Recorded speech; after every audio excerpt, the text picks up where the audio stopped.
مختلف صورتوں کے نا مختلف فضائل نبی پاک نے بیان فرمائے۔ حضرت علی المرتضیٰ شیر خدا رضی اللہ تعالیٰ عنہ فرماتے ہیں کہ نبی پاک علیہ السلام نے فرمایا ہر چیز کی ایک دلہن ہوتی ہے۔ دلہن بیوی کے معنوں میں نہیں، دلہن سجی ہوئی چیز کو کہتے ہیں، عرب کے اندر دلہن سجی۔ فرمایا ہر چیز کی ایک دلہن ہوتی ہے، تو فرمایا قرآن کی دلہن سورہ رحمان ہے، یہ سجی ہوئی صورت ہے یہ نا۔ اور اللہ بار بار کہتا ہے، بار بار فَبِأَيِّ آلَاءِ رَبِّكُمَا تُكَذِّبَانِ۔ اور انسان تو اپنے رب کی کون کون سی نعمت کو جھٹلائے گا؟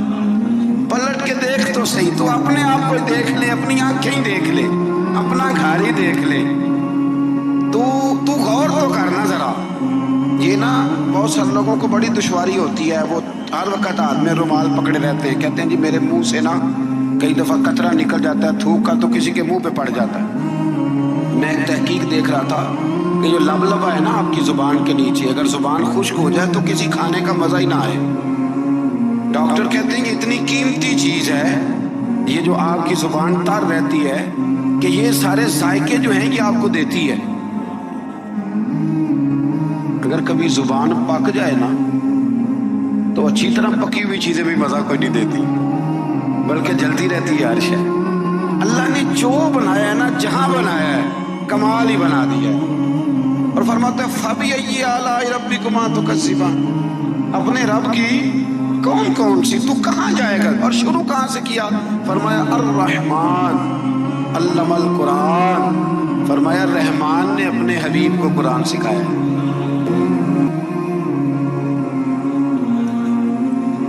حضرت علی فرمایا کرتے تھے کہ میں اگر قرآن کی تفسیر لکھوں تو کئی اونٹ کتابوں کے بھر جائیں، پھر بھی تفسیر ختم۔ ہم پرانی بات نہیں کرتے، یہ گجرات میں مفتی احمد یار خان صاحب نعیمی حکیم الامت رحمت اللہ، قرآن مجید کے ایک پارے کی تفسیر لکھی تو پوری ایک جلد بن گئی۔ ابھی پنڈی کے وہ عالم حیات ہیں جو کہتے ہیں کہ ایک پارے کی ایک جلد نہیں، ایک پارے کی تو 3-4 جلدیں بن جاتی ہیں۔ اعلیٰ حضرت فاضل بریلوی سے کسی نے کہا تفسیر لکھے، فرمانے لگے میں لکھوں گا تو پڑھے گا کون؟ فرمایا میں تو سورہ بددعا کی تفسیر لکھوں تو کئی جلدیں بن جائیں۔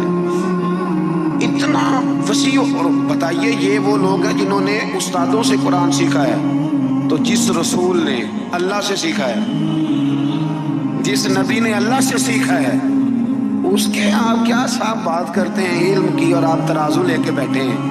آپ کیسی بات کرتے ہیں؟ میرے محبوب کو رب کہتا ہے میں نے قرآن سکھایا ہے۔ خلق الانسان، فرمایا پہلے قرآن سکھایا ہے، پھر میں نے اس انسان کامل کو دنیا میں پیدا فرمایا ہے۔ علمہ البیان، اور پھر میں نے اسے بیان سکھایا ہے۔ یہ بیان کون سکھاتا ہے؟ یہ قرآن مجید کہہ رہا ہے بیان کون سکھاتا ہے؟ کچھ دوست ایسے ہوتے کہتے فلانا آدمی مقرر ہے جی، تو کیا مقرر آدمی جو ہوتا ہے وہ بالکل فضول آدمی ہوتا ہے؟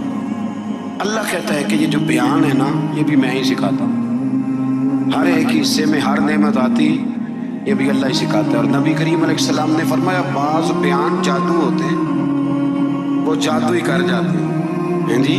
کچھ لوگ ایسے ہوتے ہیں جن کا ایک جملہ انسان سنتا ہے تو ساری زندگی کے لیے کافی ہو جاتا ہے، اللہ تاثیر کی دولت عطا کرتا ہے۔ پھر بڑی ساری باتیں رب کریم نے ارشاد فرمائی، فرمایا علمہ البیان الشمس والقمر بحسبان، سورج اور چاند حساب کے پابند ہیں، والنجم والشجر یسجدان، آسمان کے تارے اور زمین کے درخت اسی کے سامنے سجدہ کیے ہوئے ہیں، والسماء رفعہا ووضع المیزان، آسمان اسی نے بلند کیا ہے اور میزان عدل بھی اسی نے قائم کیا ہے، اللہ تطغوا فی المیزان، تاکہ تم تولنے میں زیادتی نہ کرو، وَأَقِیمُوا الْوَزْنَ بِالْقِسْطِ وَلَا تُخْسِرُوا الْمِیزَانَ، اور فرمایا اس طرح کرو کہ وزن کو ٹھیک رکھو انصاف کے ساتھ اور تول کو کم نہ کرو۔ پھر بڑی ساری باتیں ارشاد فرمانے کے بعد فرمایا وَالْحَبُّ ذُو الْعَصْفِ وَالرَّیحان، اناج میں جو بھوسا والا ہے اور خوشبودار پھول سارے کس نے پیدا کیے؟ فرمایا فَبِأَيِّ آلَاءِ رَبِّكُمَا تُكَذِّبَانِ، تو تم اپنے رب کی کن کن نعمتوں کو جھٹلاؤ گے؟ فرمایا خلق الانسان من صلصال کالفخار، ہم نے انسان کو بجنے والی ٹھیکری کی مٹی، جو بجنے والی مٹی ہے نا جو خشک ہو جاتی ہے، اس سے پیدا فرمایا۔ وَخَلَقَ الْجَانَّ مِن مَارِجٍ مِّن نَار، اور پیدا کیا جان کو آگ کے خالص شعلے سے۔ فَبِأَيِّ آلَاءِ رَبِّكُمَا تُكَذِّبَانِ، یہ صورت ایسی ہے کہ اس کا ایک ایک لفظ پڑھنے کو دل کرتا ہے۔ یہ سارا قرآن مجید ہی بڑی بات ہے، لیکن یہ تو صورت جو ہے نا ہمیں اپنا آپ یاد کراتی ہے۔ بہرحال اللہ تعالیٰ نے بار بار ایک بات کا ذکر فرمایا، اور اسی سورہ مبارکہ میں نا پھر ایک سبق دیا۔ فرمایا ڈر جاؤ، کیا ملے گا یا اللہ؟ فرمایا اگر تم میرے سامنے کھڑے ہونے سے ڈرو گے نا تو 2 جنتیں دوں گا۔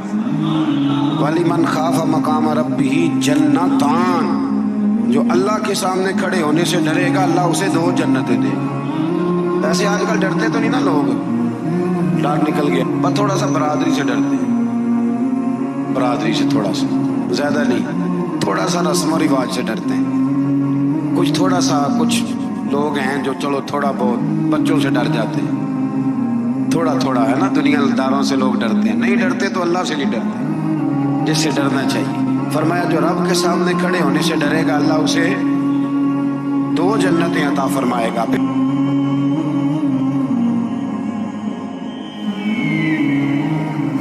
Diving through the deep